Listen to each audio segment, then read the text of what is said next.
Bienvenue sur ce nouveau podcast. Aujourd'hui, c'est un épisode assez spécial parce que ça sera uniquement moi l'intervenante sur ce sujet. Parce que tout simplement, c'est un sujet qui me touche et que je vis quotidiennement. Je vais vous parler de la surexploitation de profils avec l'excuse qu'on me sort souvent. On est une start-up, donc tout le monde touche à tout ici. Je suis d'accord, chaque profil, en fait, dans son métier, il doit être polyvalent, surtout avec un métier comme consultant digital. Il faut connaître les meilleurs canaux de communication, savoir comment communiquer et surtout être à jour sur l'ensemble des tendances actuelles. Mais souvent, je me retrouvais à faire le travail de 5 à 6 personnes. Au début, c'était pas quelque chose qui me dérangeait. Je suis à la fois consultante, je fais du graphisme, je monte des vidéos, je fais des campagnes, je fais des rapports. Mais comment être performant si on est au four et au moulin? Or, quand on est recruté en tant que responsable marketing, on est surtout recruté pour son expertise, pour sa capacité de conseil et de suivi. Et non passer son temps à la production sans avoir une vision d'ensemble. Soyons honnêtes, personne n'est capable de maîtriser à la perfection 5 métiers. Je sais faire un site web sur WordPress, mais je ne suis pas un développeur web. Chaque métier a son importance. Le marketing, c'est un domaine où il existe de nombreux métiers. Chaque métier aide à construire un écosystème qui permet de perfectionner et d'améliorer l'expérience client et l'image de l'entreprise. Quand une entreprise fait le choix de tout mettre sur un seul poste, vous prenez la décision d'user un profil qui partira et vous allez recommencer à chaque fois à zéro en faisant la même erreur. Je connais des entreprises qui ont changé de responsable marketing tous les 3 à 6 mois. À un moment, les chefs d'entreprise vont en avoir marre de changer de profil sans vraiment comprendre pourquoi. Est-ce les profils qui posent problème ou votre structure? C'est tout simplement les choix que vous faites qui vont vous faire perdre votre argent et votre temps. Votre temps est précieux.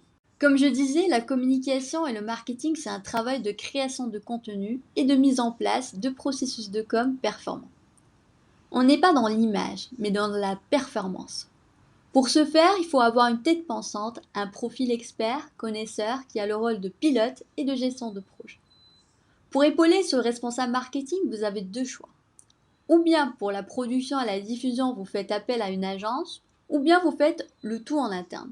Et là, il faut impérativement avoir les moyens nécessaires pour réussir. Faire ça comme en interne n'est pas un choix facile, puisque tout d'abord, il faut bien cerner le sujet marketing. Ne vous lancez jamais dans la com si vous n'avez pas consulté un conseiller. Quand on veut créer un département marketing, il faut créer un processus de travail adéquat pour être productif. Et surtout définir des objectifs atteignables. Il est vrai, c'est une réalité, l'agence ne va pas vous fournir toutes les cartes. Elle ne va pas vous apporter des objectifs réels. Une agence veut vendre ses services. Il faut donc savoir comment utiliser l'agence à bon escient. Une agence s'impliquera jamais dans le travail en tant qu'un responsable marketing que vous avez en interne. Mais son apport reste nécessaire. L'agence a l'avantage de proposer des solutions actuelles. Elle travaille peut-être avec votre concurrence, elle a une vision globale et elle est forcée à l'innovation et à l'originalité. Donc généralement, la formule la plus intéressante est de gérer votre contenu de marque en interne et tout ce qui est campagne, diffusion, activation à faire avec l'agence. Il y a parfois des entreprises qui font appel à une agence sans avoir de responsable marketing. Là, à moins que l'agence soit un membre de votre famille ou dans vos locaux, croyez-moi, vous allez être clairement déçu du résultat. Selon vous, qui va superviser? Qui va assurer les livrables, la qualité des livrables, etc. Pour moi, il est important, peu importe la taille de l'entreprise, de bien connaître le marketing, surtout le marketing digital, avant de se lancer. Sinon, je le répète, vous allez perdre votre argent et votre temps. Parfois, l'entreprise peut détruire son marketing et même sa structure sans le vouloir. Avoir un énorme turnover est très mauvais. Il faut prendre au sérieux cette sonnette d'alarme. Une entreprise évolue en construisant. Si vous n'arrivez pas à garder un profil, si vous ne réussissez pas son intégration, c'est que vous ne construisez pas et tout votre investissement ne sert à rien. À vrai dire, la mauvaise organisation, que vous dites organisation start-up, détruit votre entreprise parce que vous ne construisez pas d'équipe. Pour ceux qui n'ont pas les moyens de lancer un département marketing, je vous conseille de prendre votre temps. Il ne faut pas se lancer dans la communication quand vous n'avez pas les moyens de communiquer avec qualité. Et le jour où vous voulez vous lancer et vous n'avez pas d'informations, parce que dans la vie on ne peut pas tout savoir, prenez le temps de vous renseigner et n'hésitez pas à demander conseil à des cabinets pour construire une équipe performante et un process qui aide à l'organisation. Je remarque autour de moi qu'il y a beaucoup de jeunes profils qui acceptent de tout faire et subir. En les observant, je les vois tous quitter au bout de 3 à 6 mois. Ils sont épuisés, j'en ai même vu qui ont perdu leurs cheveux tellement ils étaient stressés. Faut savoir que le marketing n'est pas un métier stressant, c'est un métier de créativité. Il est important d'être épanoui quand on est marketeur pour réussir dans son métier. Alors arrêtez de dire oui, apprenez à dire non et à argumenter. Un patron, il peut pas tout connaître, il suffit d'expliquer. Si votre patron n'est pas ouvert à la discussion, vous perdez votre temps. Cette expérience sera toxique pour vous et vous allez en ressortir avec des répercussions malheureusement sur votre santé. Je trouve malheureux le traitement que donnent souvent les entreprises aux jeunes, surtout dans le domaine marketing. Certains, surtout, mais pour moi, ce n'est pas volontaire. Je pense que c'est surtout une question de manque d'information. Quand vous êtes candidat, il ne faut pas avoir cette posture d'être désespéré, d'accepter tout, de dire oui, oui, oui, je vais le faire, alors que vous ne savez pas le faire. Vous allez faire des recherches, ça va devenir vraiment très éprouvant pour vous. Et c'est bon, je pense que c'est bien aussi pour l'entreprise quand vous leur dites ça c'est possible, ça c'est pas possible, parce que ça aide à construire. Parce que si vous dites oui à tout, euh, bah, un patron, il peut pas tout savoir, comme j'ai dit, il va pas maîtriser non plus tous les domaines. C'est bien, en tant qu'expert de votre domaine, de donner la bonne information et aussi d'être exigeant envers vous-même pour être bien.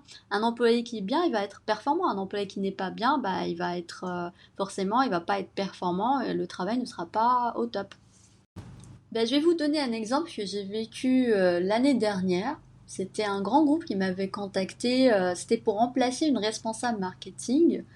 Donc pour moi, c'est le grand groupe, c'est qu'il y a une équipe, j'étais contente.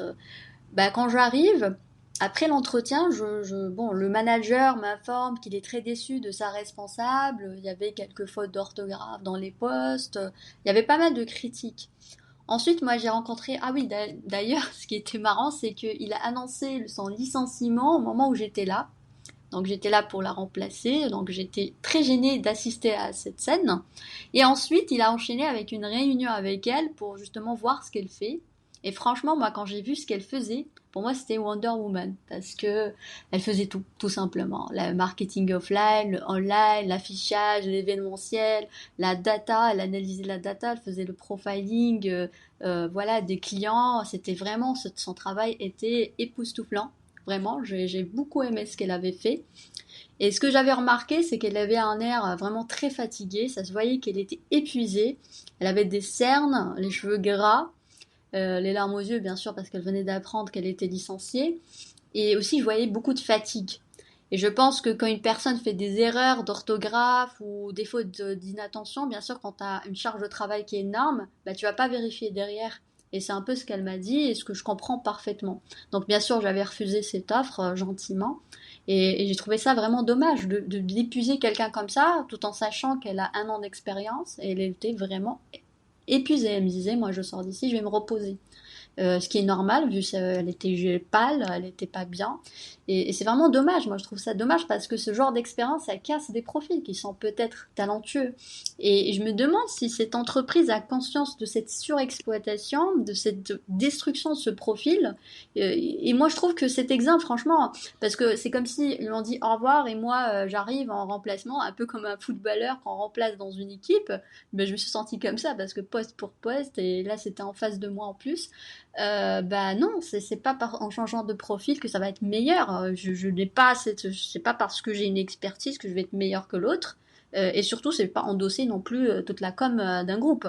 Que ça soit, il faut être logique. C'est impossible, c'est humainement impossible.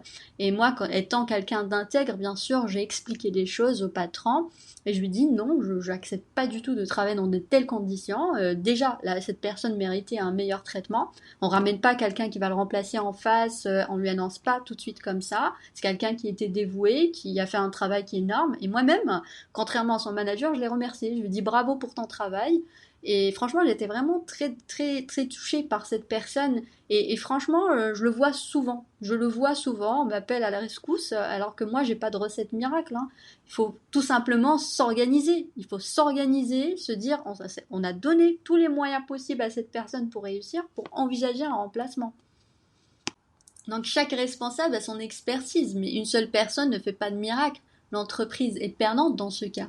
Le responsable doit toucher le responsable malgré tout, après avoir fini sa mission, il va toucher un salaire, malgré que ça soit au détriment de sa santé mentale et physique, mais il va toucher son salaire. Alors que l'entreprise doit tout refaire à chaque fois quand elle va changer son responsable marketing. Donc elle est perdante. Moi, personnellement, sans fiche de poste claire, je n'accepte aucune offre. Surtout, je le dis haut et fort, je ne viens pas chez l'annonceur pour remplacer une agence ou 10 personnes. J'ai fait l'expérience de tout faire et je peux vous dire que c'est pas faisable.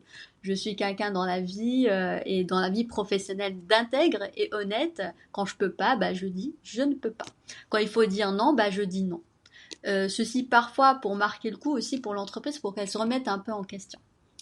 Donc voilà, le podcast touche à sa fin. J'espère que vous avez aimé. Bon, voilà, pour moi, c'est un sujet plus ou moins qui me touche. Du coup, je me suis dit, bon, pourquoi je vais inviter quelqu'un pour en parler alors que c'est un sujet que je connais très bien. Bah, j'espère que vous avez aimé. Bah, j'espère aussi que ça va remettre en question, qu'il y a des personnes qui vont se remettre en question, ceux qui ont écouté ce podcast. J'espère aussi pour les jeunes, parce que pour moi, c'est aussi ces gens qui acceptent tout et n'importe quoi, qui acceptent même de travailler sans contrat. J'ai déjà vu ça, c'est incroyable. Pour moi, des gens avec des diplômes, mais des diplômes de grandes écoles, même si c'est national au Maroc, ça reste de grandes écoles, avec un bac plus 5 qui travaillent sans contrat. Pour moi, c'est hallucinant. Donc il faut vraiment, vraiment se remettre en question, se donner de l'importance, ne pas être désespéré. C'est pas parce qu'on vous appelle qu'il faut y aller.